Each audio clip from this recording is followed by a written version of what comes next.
오늘 시작의 책 83번째 말씀, 82번째 말씀이네요.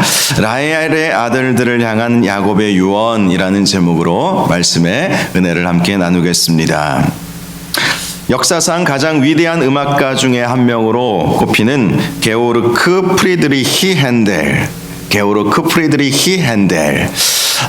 이름이 이렇게 긴지 제가 설교를 준비하면서 알았는데요. 우리는 보통 핸델 이렇게 말하지 않습니까? 이 핸델은 음악의 어머니라고 불리면서 전 세계 사람들에게 존경을 받고 있습니다.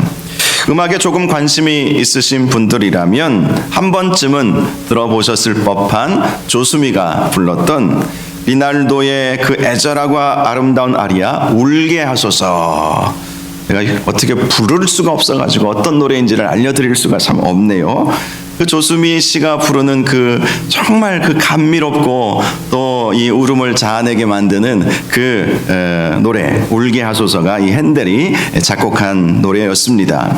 그리고 영국 템즈강 위에서 연주되어 왕실과 귀족들을 매료시켰던 웅장한 수상음악 이건 조금 제가 할 수 있을 것 같아요. 빰빠라밤 빰빰빰 이거 하는 거 있잖아요.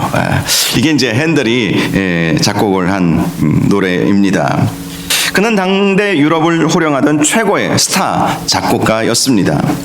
하지만 그의 인생이 늘 그러한 영광의 연속이었던 것은 아니었습니다. 1741년 56세가 되었을 때에 핸델은 인생의 가장 깊은 바닥으로 추락해 버렸습니다.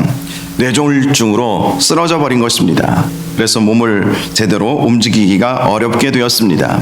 또 야심차게 준비했던 오페라들은 줄줄이 흥행에 참패하며 막대한 빚더미에 올라 앉았던 것입니다.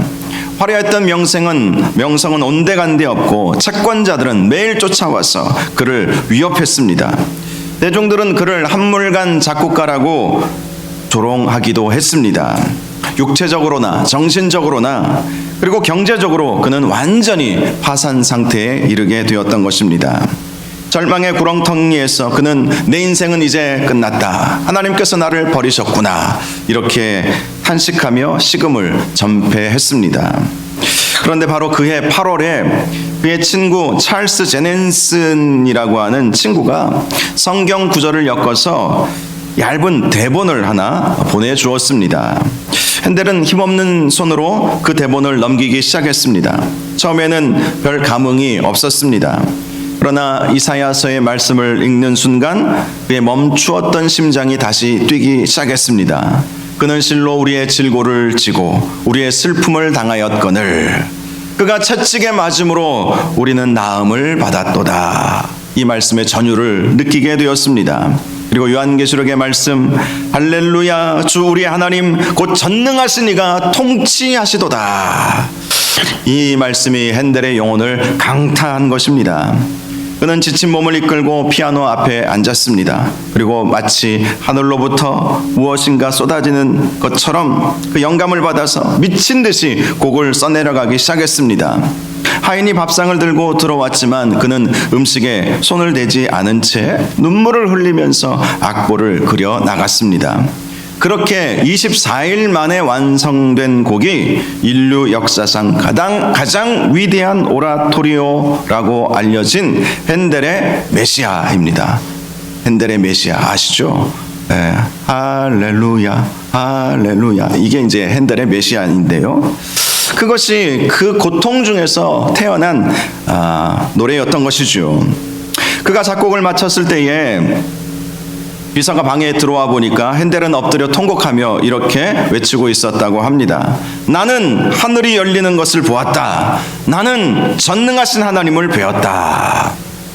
인생의 가장 처절한 겨울, 사방이 우겨쌈을 당한 것 같은 절망 속에서 하나님은 그를 붙드셨던 것입니다. 그리고 그 고난을 통과하여 불멸의 걸작을 남기게 하셨던 것입니다. 사람들은 그를 공격하고 비웃었지만 하나님은 그를 샘 곁에 우성한 가지처럼 다시 일으켜 세워주셨던 것입니다. 저와 여러분의 삶 속에서도 바로 이렇게 하나님께서 다시 일으켜 세워주시는 은혜가 있기를 주님의 이름으로 축복합니다. 오늘 우리가 마주한 본문의 주인공 중 하나인 요셉이 그런 삶을 살았죠. 이제 임종을 앞둔 야곱은 자신이 가장 사랑했던 라헬의 두 아들 요셉과 베냐민을 향한 마지막 유언을 남기게 되었습니다. 야곱의 파란만장했던 147년의 인생의 여정, 그 대단원의 막을 내리는 순간에 그는 자식들에게 영적인 유산을 물려주기를 원했습니다. 자신의 재산을 남겨준 것이 아니라 하나님을 물려주기를 원했던 것이죠. 하나님의 은혜, 하나님의 축복, 하늘의 신령한 복, 이 복들이 자녀들에게 임하기를 원했던 것입니다. 그래서 우리가 지난 2주 동안 이 레아의 6 아들들과 빌하와 실바의 4 아들들을 향한 야곱의 축복의 말씀을 함께 보게 되었던 것이죠. 오늘 말씀을 통해서 우리는 요셉과 베냐민에게 주신 야곱의 유언, 그리고 야곱의 장엄한 죽음을 통해서 우리의 인생이 어떻게 마무리되어야 할지, 그리고 험한 세상 속에서 우리를 지키시는 하나님의 은혜가 얼마나 놀라운 것인지 함께 말씀을 나누려고 합니다. 이 말씀을 통해서 헨델을 다시 일으키셨던 하나님, 요셉을 구원하셨던 하나님이 저와 여러분의 하나님 되심을 확신하는 은혜의 시간이 되시기를 주님의 이름으로 축복합니다. 야곱은 레아가 낳은 6 아들들과 빌하와 실바가 낳은 4 아들을 축복한 이후에 이제 요셉을 축복하게 되지요. PPT를 넘겨주시면, 자 22절을 보면 요셉은 무성한 가지 곧 샘 곁에 무성한 가지라 그 가지가 담을 넘었도다 라고 축복을 합니다. 야곱은 요셉을 한 그루의 나무로 비유한 것입니다. 그런데 그 나무는 그냥 나무가 아니었습니다. 샘 곁에 심겨진 나무라는 것입니다. 이 팔레스타인 땅은 건조하고 메마른 땅이지요. 물이 없으면 식물이 자랄 수 없습니다. 그러나 가뭄이 아무리 오래되고 태양이 장렬해도 그 뿌리가 깊은 샘물에 닿아 있으면 나무는 마르지 않습니다.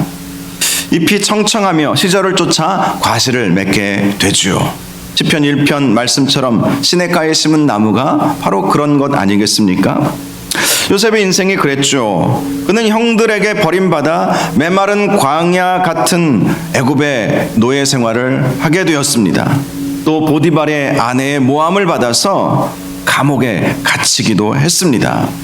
겉으로 보면 그의 인생은 말라 비틀어 죽어야 마땅했습니다. 그의 인생 자체가 광야의 인생이었어요. 광야의 인생이었기 때문에 비틀어 죽어야 마땅했던 것입니다. 그러나 그는 그렇지 않았죠. 그는 샘 곁에 무성한 가지였던 것입니다. 그 샘이 무엇입니까? 바로 하나님의 은혜이며 하나님이 함께 해주시는 하나님과의 동행이었던 것입니다. 요셉은 어디에 있든지 하나님이라고 하는 생명의 원천에 그 뿌리를 내리고 있었던 것입니다. 아무리 광야와 같은 삶 속에 살아간다 할지라도 그 생명의 원천에 뿌리를 내고 있으면 사는 거예요. 요셉이 그랬던 것이죠. 광야와 같은 노예 생활, 감옥 생활, 그러나 그의 생명의 원천에 그의 뿌리를 내리고 있었기 때문에 그는 말라 비틀어 죽지 않았던 것입니다. 그의 광야 삶 속에서도 그의 잎사귀는 마르지 않았던 것입니다.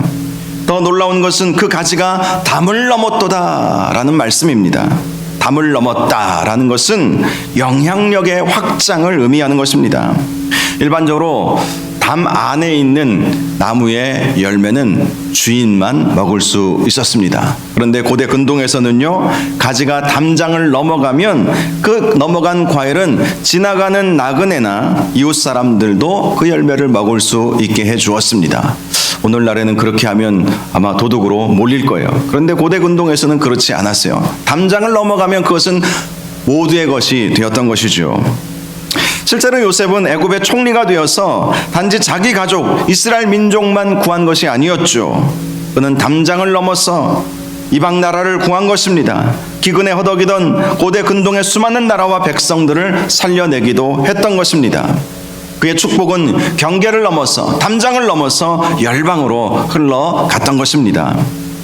이것을 선교적 삶이라고 할 수 있습니다. 선교적 삶. 우리가 직접 선교지에 나가서 복음을 전하지 않아도 우리의 영향력이 우리의 담장을 넘어서 밖으로 흘러가게 하는 것, 복음을 흘러가게 하는 것, 이것이야말로 선교적 삶인 것이죠. 하나님께서 우리를 축복하시는 이유는 우리에게 주신 은혜의 가지가 우리의 가정의 담을 넘고 우리 교회의 담을 넘고 국경의 담을 넘어서 세상에 굶주린 영혼들에게 생명의 열매를 나누어 주기 위함이라는 것을 꼭 우리는 기억해야 할 것입니다. 저는 저와 여러분이 말씀의 샘, 은혜의 샘, 하나님이라고 하는 그 샘에 우리의 뿌리를 깊이 내림으로 인해서 우리의 선한 영향력이 담장을 넘어 이웃과 열방을 살리는 은혜가 있기를 주님의 이름으로 축복합니다. 그런데 우리가 잘 알고 있듯이 요셉의 삶이 처음부터 그렇게 평탄했던 것은 아니었죠. 23절을 보면 야곱은 요셉에게 이렇게 말합니다. 활 쏘는 자가 그를 학대하며 적개심을 가지고 그를 쏘았으나, 이렇게 말씀을 하고 있습니다. 활 쏘는 자가 누구일까요? 1차적으로는 이 요셉을 애굽의 노예로 팔아버렸던 형들을 말하겠죠. 활 쏘는 자. 또 그를 유혹하고 모함했던 보디발의 아내도 활 쏘는 자였습니다. 그런데 이들만이 요셉에게 활을 쏜 것은 아니었습니다.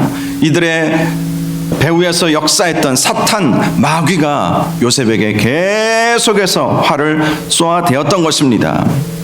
그렇죠. 요셉의 인생은 화살이 빗발치는 전쟁과도 같았던 삶을 살았던 것입니다. 그에게는 비난의 화살이 쏘아졌고요. 또 유혹의 화살, 절망의 화살, 끊임없이 이러한 화살들이 그에게 날아왔던 것입니다. 우리도 인생을 살다 보면 이러한 화살들이 올 때가 있지 않습니까? 원치 않지만 우리의 적들이, 우리를 미워하고 싫어하는 사람들, 우리를 오해하는 사람들이 우리에게로 쏘는 화살들이 얼마나 많은지 모릅니다. 그런데 요셉이 그 화살을 맞게 되었을까요? 아니면 그 화살로 인해서 어떻게 되었을까요? 24절을 보면 이렇게 말씀하고 있습니다. 요셉의 활은 도리어 굳세며 그의 팔은 힘이 있으니 라고 말씀을 하고 있습니다.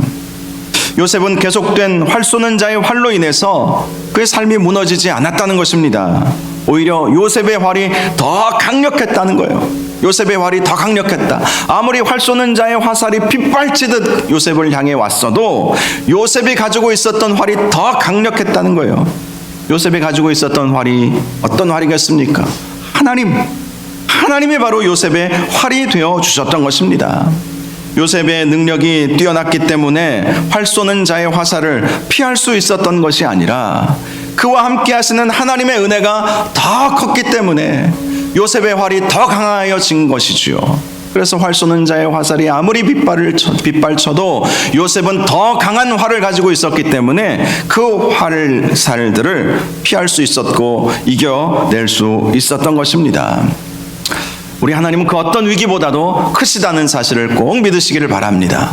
세상이 아무리 강한 것처럼 보여도 내가 세상을 이기었노라 하신 주님이 바로 저와 여러분의 주님이시라는 사실을 꼭 기억하시기를 바랍니다. 여러분, 패배의식, 패배주의에 빠지지 마시기 바랍니다. 하나님은 우리를 사랑하십니다. 우리와 함께 하십니다. 우리 편이 되어 주십니다. 우리를 일으켜 세워 주실 것입니다. 우리에게 힘 주실 거예요. 보통 이럴 때는 아멘을 크게 하시던데 다른 교회는 아멘을 잘 안 하셔요. 여러분, 우리 하나님이 어떤 분이세요? 전능하신 하나님 아니십니까?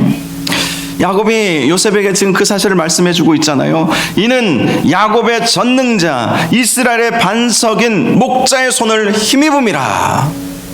요셉의 활이 강했던 것은 야곱의 전능자 이스라엘의 반석인 목자의 손 때문이었다. 한마디로 하나님을 힘입었기 때문이었다라는 거예요. 야곱은 자신의 경험을 바탕으로 요셉과 함께 하신 하나님이 누구이신지를 말씀해 주었습니다. 먼저는 야곱의 전능자이시다. 야곱의 전능자, 나의 전능자. 지금 아들에게 하나님은 나의 전능자셨다, 이렇게 말씀하는 거예요. 야곱은 자신의 파란만장한 147년 동안 불가능을 가능케 하시는 전능하신 하나님, 전능하신 하나님이 요셉과 함께 해 주실 것이라고 선포했던 것입니다. 전능하신 하나님. 두 번째, 이스라엘의 반석이신 하나님. 이스라엘의 반석이신 하나님. 이스라엘이라고 하는 이름은 하나님께서 야곱에게 새롭게 주신 이름이지 않습니까? 이 이름은 야곱이 형 에서를 만나기 전에 야복 나루토에서 천사와 씨름하여 얻은 이름이었습니다. 하나님과 씨름하여 이겼다 해서 이스라엘이라고 하는 이름을 하나님께서 주신 것이죠. 그는 그 이름을 받고 정말 기적을 경험했습니다. 형이 자기를 죽이러 왔지만 그 이름 때문에 형이 자기와 화해를 하게 되는 역사가 이루어진 것이죠. 그리고 바로 그 이름으로 인해서 그는 가나안 땅에서 다시 정착할 수 있게 되었던 것입니다. 이스라엘의 반석이신 하나님, 나의 반석이신 하나님, 그 하나님이 너의 하나님이시다 라고 말씀하여 주었던 것입니다. 세 번째는 목자 되시는 하나님이라고 말씀을 하고 있습니다. 하나님은 야곱의 인생에 선한 목자가 되어 가야 할 길을 항상 선하게 인도하여 주셨습니다. 그래서 외삼촌 라반의 집에서 나올 때에 그는 큰 부자가 되어서 나올 수 있지 않았습니까? 야곱은 바로 그러한 은혜가 요셉에게 임하기를 원했던 것입니다. 한마디로 야곱이 요셉에게 하고 싶은 말은 이것이었습니다. 요셉아, 네가 지금 이렇게 굳건하게 된 것은 너의 힘이 아니라 나 야곱을 베델에서 만나주시고 분이엘에서 씨름해 주신 그 전능하신 하나님이 너의 손을 붙잡아 주었기 때문이었다. 그러므로 너도 너의 전능하신 하나님, 이스라엘의 하나님, 목자 되시는 하나님을 계속해서 붙잡고 살아야 한단다. 우리도 마찬가지입니다. 누가 우리를 지켜주실 수 있겠습니까? 우리의 반석이신 하나님이신 것입니다. 누가 우리를 도와주실 수 있겠습니까? 우리의 기도를 들어주시는 이스라엘의 하나님이신 것입니다. 누가 우리 인생을 선한 길로 인도해 주실 수 있겠습니까? 바로 선한 목자 되신 여호와 하나님이신 것입니다. 전능하신 하나님, 이스라엘의 하나님, 목자 되신 하나님이 저와 여러분의 하나님 되시기를 주님의 이름으로 축복합니다. 25절을 보면 그 전능하신 하나님께서 주시는 복에 대해서 말씀해 주고 있죠. 바로 위로 하늘의 복과 아래로 깊은 샘의 복, 그리고 젖먹이는 복과 태의 복이라는 것입니다. 하늘의 복은 신령한 복을 말하는 것이죠. 하늘의 신령한 복. 에베소서에서 말씀하고 있습니다. 하늘의 신령한 복. 이 신령한 복은 예수 믿어 구원받는 복을 의미하는 것입니다. 저와 여러분이 바로 예수 믿어 영혼의 구원을 받는 복이 있기를 바랍니다. 또 샘의 복은 이 땅을 살아가면서 필요에 따라서 하나님께서 주시는 은혜와 복들을 말하는 것이죠. 눈물의 골짜기를 지날 때마다 많은 샘이 있을 것이라는 시편의 말씀과 같이 우리가 눈물의 골짜기를 지나갈 때가 있지 않습니까? 그럴 때에 샘을 만나게 하여 주신다는 것이죠. 우리의 필요를 채워주시는 하나님의 은혜, 하나님의 인도하심, 하나님의 보호하심의 복을 말하는 것입니다. 또한 젖먹이는 복과 태의 복은 우리 자녀들이 잘 되는 복을 말하는 것입니다. 저는 저와 여러분에게도 우리 아버지 하나님으로 말미암아 위로부터 내려오는 신령한 하늘의 복이 있기를 바랍니다. 또 땅에서는 샘을 만나는, 또 샘이 기름지게 되고 땅이 기름지게 되는 그런 땅의 복도 받으시기를 바랍니다. 또한 우리의 자녀들이 하나님께서 놀랍게 사용하시고 은혜 위에 은혜를 더하여 주시는 그러한 은혜가 있기를 주님의 이름으로 축복합니다. 야곱이 요셉에게 바로 이러한 복이 있기를 원했던 이 기도의 내용처럼 저는 우리의 자녀 세대들도 이러한 은혜가 있기를 바랍니다. 여러분의 자녀들이 다 이러한 복을 받으시기를 주님의 이름으로 축복합니다. 26절을 보면 내 아버지의 축복이 내 선조의 축복보다 나아서 영원한 산이 한 없음같이 이 축복이 요셉의 머리로 돌아오며 그 형제 중 뛰어난 자의 정수리로 돌아오리로다 라고 축복을 합니다. 한마디로 요셉이 온 이스라엘 민족을 대표하고 살려내는 역사가 있게 될 것이라고 말씀한 것입니다. 실제로 요셉으로 인해서 7년 대기근 동안에 야곱의 가족은 생명을 얻게 되었습니다. 그리고 요셉으로 인해 이스라엘은 400년간 애굽에 살면서 큰 민족을 형성하게 되었죠. 다 요셉 때문에 이 일이 가능하게 된 거예요. 요셉이 이 이스라엘 민족을 만들고 살린 장본인이 되었던 것입니다. 또한 요셉은 그의 가정만이 아니라 온 나라와 온 민족을 살렸습니다. 그러한 은혜가 있게 될 것임을 야곱은 요셉을 보면서 예언을 했던 것입니다. 이제 야곱은 마지막으로 막내인 베냐민을 축복하게 됩니다. 27절을 보면 이런 축복을 했습니다. 베냐민은 물어뜯는 일이라 아침에는 빼앗은 것을 먹고 저녁에는 움킨 것을 나누리로다. 조금 당황스러운 축복의 내용이지 않을까 싶기도 합니다. 즉 베냐민을 일이라는 거예요. 일이. 요즘 일이라는 말보다는 늑대라는 단어를 더 쓰죠. 옛날 분들은 늑대 대신 일이라고 그랬는데 일이가 바로 늑대인 거예요. 저는 예전에 일이하고 늑대하고 좀 다른 동물인 줄 알았어요. 그랬더니 일이가 늑대고 늑대가 일이더라고요. 이 베냐민을 일이라고 말을 하고 있습니다. 그러니 부정적으로 들릴 수도 있습니다. 그런데 이 표현은 베냐민 지파의 용맹함과 전투적인 기질을 예언했던 것입니다. 막내이고 연약해 보이지만 그의 기질은 그렇지 않았다는 것이죠. 즉 이들은 전쟁에 능하고 용감한 용사들이 될 것이라고 예언한 것입니다. 실제로 이스라엘 역사 속에서 베냐민 지파들은 걸출한 용사들을 배출했습니다. 사사시대에 왼손잡이 에훗이 모압 왕 에글론을 무찌르는 일이 있었어요. 왼손잡이라고 하는 이 의미는 오른손을 쓰지 못하는 이런 의미를 가지고 있습니다.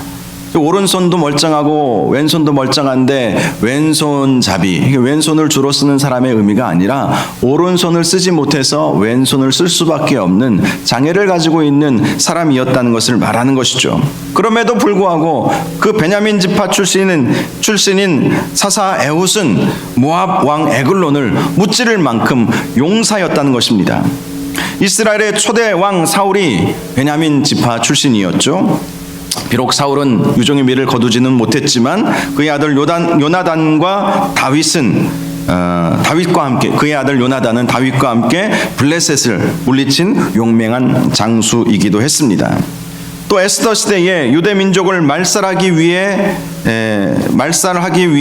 그러한 하만의 계략에서 이 모르드게와 에스더가 유대 민족을 살려낸 일이 있지 않았습니까? 이 모르드게와 이 에스더가 바로 베냐민 자손 출신이었던 것입니다. 그들은 그렇게 대적을 물어뜯고 승리하여 그 전리품을 나누는 용맹한 자들이 되었던 것입니다. 신약시대로 넘어와서 우리는 베냐민 지파의 가장 위대한 성취를 볼 수 있습니다. 바로 사도 바울입니다. 사도 바울은 자신을 베냐민 지파요 히브리인 중에 히브리인이라고 소개를 했습니다. 그는 회심하기 전에는 교회를 물어뜯는 사나운 이리와 같았습니다. 그러나 다메섹 도상에서 부활하신 주님을 만난 이후에 그는 복음을 위해 세상과 싸우는 영적 전사가 되었던 것이죠. 그는 사탄의 진영을 파괴하고 영혼들을 구원하며 그 움킨 것, 즉 구원받은 영혼들을 하나님 나라의 형제들과 나누는 거룩한 용사가 된 것이죠. 이 베냐민 지파 야곱이 예언한 대로 그대로 이루어지게 되었던 것입니다. 그는 좀 사납고 좀 이 활달한 그러한 기질을 가지고 있었지만 하나님께서는 그것을 잘 사용하셨던 것입니다. 하나님은 종종 우리의 기질이나 성품을 사용하시죠. 예수님은 나는 마음이 온유하고 겸손하니 나에게서 배우고 나의 멍에를 베고 나를 따르라 이렇게 말씀을 하셨습니다. 물론 우리의 성품이 언제나 온유하고 겸손하면 얼마나 좋겠습니까? 그런데 그렇지 않는 모습도 우리에게는 있지 않습니까? 그러나 거칠고 공격적인 성향이라 할지라도 그것이 성령의 다스리심을 받고 십자가 앞에 굴복되면 하나님 나라를 확장하는 강력한 무기가 될 수 있는 것입니다. 저는 베냐민의 이 야성이 거룩한 열정으로 변화되었듯이 저와 여러분의 혈기와 고집 혹시 있더라도 그것이 변하여 주를 향한 충성과 헌신이 될 수 있기를 주님의 이름으로 축원합니다. 이제 28절 이하의 말씀을 보면 야곱은 모든 아들들에게 축복을 마친 이후에 마지막 유언을 남기게 되었습니다. 내가 내 조상들에게로 돌아가리니 나를 햇사람 에브론의 밭에 있는 굴에 우리 선조와 함께 장사하라. 야곱은 자신이 묻힐 곳을 아주 구체적으로 지시했습니다. 바로 가나안 땅 막벨라 굴이라는 것입니다. 그것은 아브라함과 사라가 묻힌 곳이었습니다. 또 이삭과 리브가가 묻힌 곳이었습니다. 그리고 자신의 첫 번째 아내 레아가 묻힌 곳이었습니다. 바로 거기에 나를 묻어달라라고 신신당부한 것이죠. 지금 야곱이 마지막 눈을 감고 임종을 하는 곳은 애굽입니다. 애굽은 당대 최고의 제국이었고요. 그의 아들 요셉은 그 애굽의 총리였습니다. 야곱은 원하기만 한다면 피라미드와 같은 화려한 무덤을 만들 수도 있었을 것입니다. 요셉에게 가보니까 굉장히 큰 무덤이 하나 있던데 그런 무덤을 하나 나에게 만들어 주어서 세상 사람들로 하여금 내 이름이 잊혀지지 않게 해다오. 그렇게 유언을 남긴들 누가 뭐라고 하겠습니까? 요셉이 그렇게 물론 최고로 큰 피라미드는 아니었을지라도 얼마든지 지금도 남아서 많은 사람들에게 보여줄 수 있는 그런 피라미드 무덤을 얼마든지 만들 수도 있지 않았겠습니까? 그런데 야곱은 애굽의 영광을 거절한 것입니다. 야곱이 왜 그렇게 하라고 했을까요? 가나안은 하나님께서 약속하신 땅이었기 때문이었죠. 즉 야곱의 시선은 화려한 애굽이 아니라 하나님께서 언약하신 약속의 땅을 향하고 있었다라는 것입니다. 이것이 주는 교훈이 있죠. 세상은 점점 더 화려해 가죠. 세상은 멋지게 변해갑니다. 저녁만 되어도 아주 화려합니다. 세상은 정말 모든 것을 우리가 누릴 수 있을 만큼 그렇게 멋지게 변해가고 있습니다. 그런데 우리의 시선은 세상을 둘 것이 아니라 약속의 땅, 우리가 특별히 약속의 땅, 약속의 본향이 어디입니까? 하나님 나라이지 않겠습니까? 세상을 바라보는 것이 아니라 하나님 나라를 바라보아야 한다는 것이죠. 야곱이 바로 그런 마음을 가졌던 거예요. 하나님 나라를 보았던 것이죠. 그가 가야 할 본향을 보았던 것입니다. 하나님의 약속이 있는 그 땅을 보면서 자신을 막벨라 굴에 묻어달라고 요청을 했던 것입니다. 특별히 33절의 묘사는 참으로 장엄합니다. 야곱이 아들에게 명하기를 마치고 그 발을 침상에 모으고 숨을 거두니 그 백성에게로 돌아갔더라. 그가 마지막에 숨을 거두었을 때에는 침상에 그의 발을 모았다라고 말씀을 하고 있다는 거예요. 발을 침상에 모으고 라고 하는 이 표현은 그가 평안하고 질서 있게 자신의 의지로 생을 마감하며 하나님께로 자신의 영혼을 의탁했다라는 것을 보여주는 말씀입니다. 한마디로 죽지 않으려고 발버둥 치지 않았다는 거예요. 안 죽으려고 발버둥 친 것이 아니라 내 영혼을 주여 받아 주옵소서, 의지적으로 주님 앞에 가기를 원하나이다. 발을 침상에 탁 모으고 발을 모으고 주님 나라 갑니다. 주님 나의 영혼을 받아 주옵소서. 그렇게 최후를 맞이했다는 것이죠. 그는 147년의 생애를 마무리하면서 평안히 주님의 나라에 입성하고 싶었던 것입니다. 요한계시록 14장 13절을 보면 이런 말씀이 있습니다. 지금 이후로 주 안에서 죽는 자들은 복이 있도다. 이 야곱이 바로 복된 죽음을 맞이했던 것입니다. 저와 여러분의 마지막도 야곱과 같이 이 세상에서 예수 잘 믿어서 마지막 숨을 거두는 순간에 발을 침상에 모으고 주님의 임재를 경험하면서 주님의 나라에 들어갈 수 있기를 주님의 이름으로 축원합니다. 야곱이 그렇게 한 거에 발을 침상에 모았다. 주님 제 영혼을 받아 주옵소서.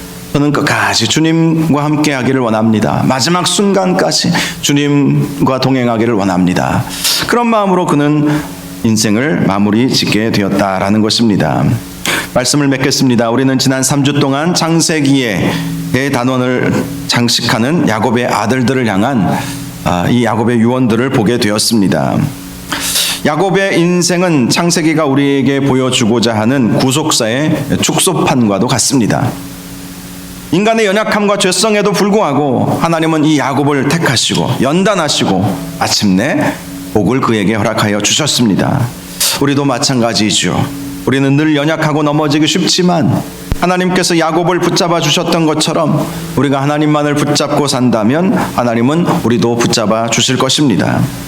특별히 요셉을 담장을 넘는 샘 곁에 무성한 가지로 삼으신 하나님은 저와 여러분을 예수 그리스도라고 하는 샘 곁에 심어 놓으셨음을 기억하시기를 바랍니다. 세상은 우리를 향해 활을 쏘아대고 활 쏘는 자들이 우리를 넘어뜨리려고 하고 있지만 결코 두려워하지 마시기를 바랍니다. 우리가 가진 활이 더 강해요. 세상이 아무리 큰 활로, 많은 활로 우리를 쏘아댄다 할지라도 우리가 가지고 있는 활이 더 강합니다. 그 어떤 위기보다도 우리 하나님은 더 크신 분이십니다. 야곱의 전능자, 이스라엘의 반석, 선한 목자 되신 우리 주님이 피 묻은 십자가의 손으로 우리를 붙들고 계시다라는 사실을 기억하시기를 주님의 이름으로 축원합니다. 우리는 이 세상에 잠시 머무는 나그네와도 같습니다. 야곱이 애굽의 화려함을 뒤로하고 약속의 땅 막벨라 굴에 자신을 묻어달라고 소망했던 것처럼 우리의 시선도 이 땅의 부귀영화가 아니라 영원한 하나님 나라 새 예루살렘을 향해야 할 것입니다. 언젠가 우리도 야곱처럼 발을 침상에 모으고 주님의 부르심을 받을 때가 올 것입니다. 그때 우리 인생이 후회와 회한으로 점철된 인생이 아니라 자녀들과 이웃을 마음껏 축복하고 나의 평생의 선하심과 인자하심이 정녕 나를 따랐다라는 그 고백을 하면서 담대히 본향으로 돌아갈 수 있는 은혜가 있기를 주님의 이름으로 축원합니다. 복된 삶, 복된 죽음, 이것이야말로 성도의 가장 큰 은혜인 줄로 믿습니다. 주님만을 온전히 의지하시며 살아가시는 저와 여러분들 되시기를 주님의 이름으로 축원합니다. 이 시간 우리 함께